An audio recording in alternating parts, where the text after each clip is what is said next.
Hey guys, welcome to my new blog. আজকে এসেছি আমার এক ননদের ফ্ল্যাট গৃহপ্রবেশে। আমি তো সেদিনকে আসতে পারিনি, তাই পরের দিন এসেছি। যাই হোক, এন্ট্রেন্স করে এইটাই প্রথম ওদের ডাইনিং রুম। দেখো, ডাইনিং রুমটা ছোট্টর উপর খুব সুন্দর সাজিয়েছে। এখানে একটা রান্নাঘর পার্ট রাখা হয়েছে, কিচেন পার্টটাও যদিও দুদিন হয়েছে ফ্ল্যাটটার বয়স, তার জন্য এখনও সাজিয়ে উঠতে পারিনি। খুব সুন্দর পার্ট রান্নাঘরটা। এটা হচ্ছে টয়লেট তো আর খুলে দেখানোর কিছু নেই। তো এই টয়লেটের পাশে হচ্ছে একটা বেসিন পার্ট, খুব সুন্দর। বেসিনটা তো অসাধারণ, ছোট্টর উপর। ও, আয়নায় তো আবার আমাকেও দেখা যাচ্ছে, বেশ ভালোই লাগলো। আর এটা একটা ডাইনিং টেবিলটা খুবই সুন্দর। আর যা দেখছো এগুলো সব ওরা গিফট পেয়েছে। এই ছবিটা কত সুন্দর, এরকম ছোট ছোট অনেক ছোট ছোট পার্ট রয়েছে, খুব সুন্দর। আর এটা হচ্ছে ওদের একটা বেডরুম, ছোট বেডরুম টাইপের। এখানে একটা ঠাকুরের আসন রয়েছে শুভলাম মধ্যে, বেশ নন বেঙ্গলি প্যাটার্নের, বেশ ভালোই লাগছে। রুমটা ডেকোরেশন খুব সুন্দর। সবটাই দেখো, নিচে পুজো হয়েছে।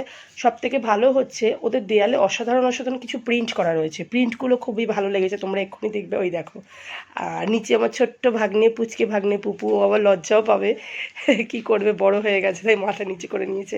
প্রিন্টগুলো কত সুন্দর, কালার কম্বিনেশন। আর এটা হচ্ছে মাস্টার বেডরুম। এই মাস্টার বেডরুমের কালার কম্বিনেশন খুবই ভালো হয়েছে, খুবই সুন্দর হয়েছে। এইদিকে ড্রেসিং টেবিল রাখা হয়েছে, যদিও সবটাই অগোছালো, প্লিজ ইগনোর করে নিও। এই ব্যাপারটা নিয়ে তো ভেবো না, নতুন বেডরুম যা হয়। আর সামনেই ফ্রন্টে রয়েছে খুব ভালো হাওয়া, মেন রোডের ধারে। ফ্রন্টেই রয়েছে খুব সুন্দর একটা বারান্দা।